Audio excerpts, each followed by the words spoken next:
19 years gone in one conversation. My 46 male, wife 48 female, of 19 years informed me about a blind date set up by a friend. She went out with her buddy T for a ladies' night out. T reportedly her up with a man she had slept with a few weeks before. T was up with someone else and had set up my wife with the previous encounter.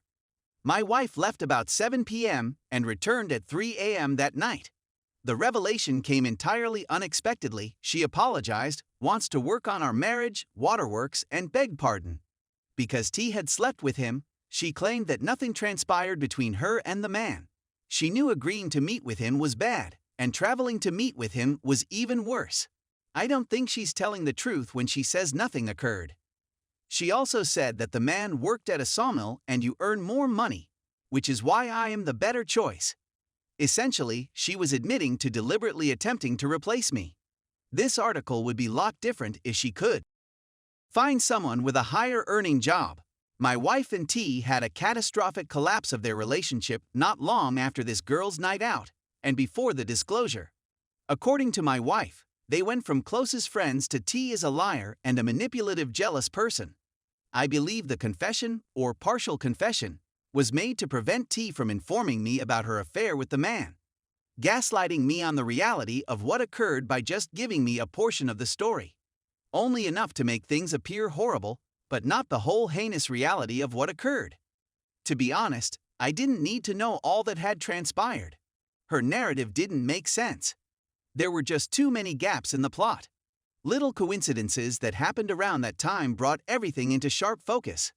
I lost all feelings for her when she informed me about it. I became numb and didn't even become upset. I'm finished. At the moment, I'm just working on my departure plan. Getting your finances in order, finding a place to live, and so forth. It's awful that she's prepared to toss away 19 years of marriage with no respect for anything, even our 2 children. Update. She is in full-fledged panic mode. She was just diagnosed with an autoimmune condition in which her white blood cells assault her lungs.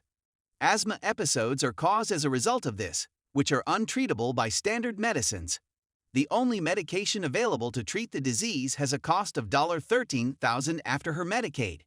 There's no way she'd be able to afford it if I didn't have incredibly fantastic health insurance via my job.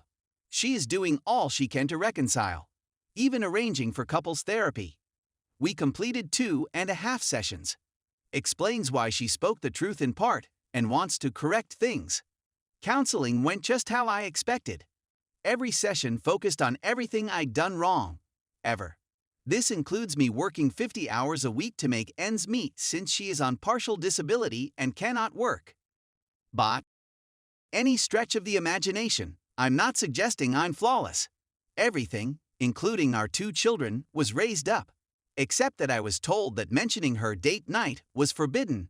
About halfway through the 3rd session, the counselor looked her in the eyes and said, "If you have such a powerful radar to detect what everyone else is doing wrong, direct that radar at yourself and tell me what you are doing wrong." The proverbial erupted. My SDBXW began shouting at the counselor, demanding to know why she was assaulting her when we were there to repair me. My SDBXW stormed out weeping after a few minutes of back and forth. My SDBXW has a profound animosity for me, according to the counselor, and I don't believe this marriage can be repaired. Yup and nay, I basically said. I told the counselor that I appreciated her time and that we would not be returning. She offered me one-on-one therapy. I told her that I will most likely do so in the future, and then continued to tell her about the taboo issue. Needless to say, that didn't surprise her and just served to reinforce her suspicions. Needless to say, the whole ride back to the home was spent discussing what a charlatan the therapist was. When I'm at home, I'm virtually on autopilot. I call it the house since it is no longer a home. I've taken over the extra bedroom. As far as I'm concerned, I'm married, but I don't have a wife. She would still be looking if she didn't require adequate medical insurance. I don't need to find T to acquire the whole tale. I reside in a little town of around 900 people. Every day, I travel to work in a larger city. Guess who ran into my SDBXW on Monday of this week while visiting the community's lone grocery store? It's none other than the gentleman from the blind date. Small towns, correct. It was unavoidable. When he approached her, I was at the end of the aisle. He's a little man, perhaps 5'9" and 150 pounds. She had her back to me and had no idea where I was. Right in front of me, he asked her out again. She did, however, refuse. That's when I came in.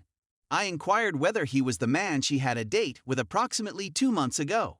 He inquired as to what it meant to me. I pushed him against the shelves and informed him I'd been her spouse for 19 years. I was afraid he was going to pee on himself. I'm 6'2" and 250 pounds, and I'm quite muscular. She attempted to persuade me to back down. I yelled at her to stop talking and to pay attention.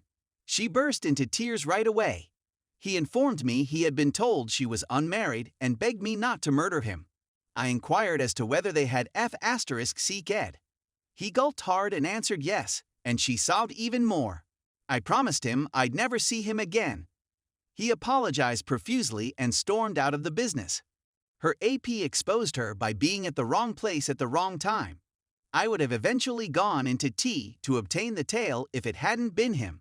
Needless to say, I'm mostly on autopilot. It's as though all feeling has vanished. I have to put on a happy front while I'm with my kids. I'm not sure whether it's an emotional self-defense strategy to prevent things from coming apart worse. I'm aware that I should be upset about this. It's going to strike hard one day. I no longer believe what I know to be true. Do my children really adore me, or do they like the gifts I offer them? Do my parents agree? Do they adore the fact that I had outstanding scores in school? Have you ever gotten into trouble? Have you always had well-paying jobs? The only thing I know for sure is that I can't continue in this charade of a marriage. I wake up, go to work, and seldom ever eat or sleep. Strangers on the internet are the only ones I've told about this. I have no one to discuss this with. I move from day to day trying to be normal. Perhaps my SDBXW was correct. The therapist does have to help me. Story 2. I caught my wife cheating again. I'm completely stumped for what to say. I caught her having an extramarital affair with 2 different men in the beginning of this year. During this same period, I also discovered that she had had relations with my best friend on several occasions when I was in treatment some years before. I am still clean. It was her assurance that she was making good changes in her life that I valued. She expressed her desire to spend the rest of her life with me, saying I was the only one she desired. I was, and continue to be, madly in love with the woman I married 10 years ago today.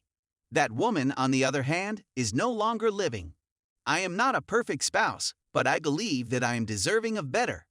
So here I am, back at my parents' house for the second time. This year, I experienced the death of my wife.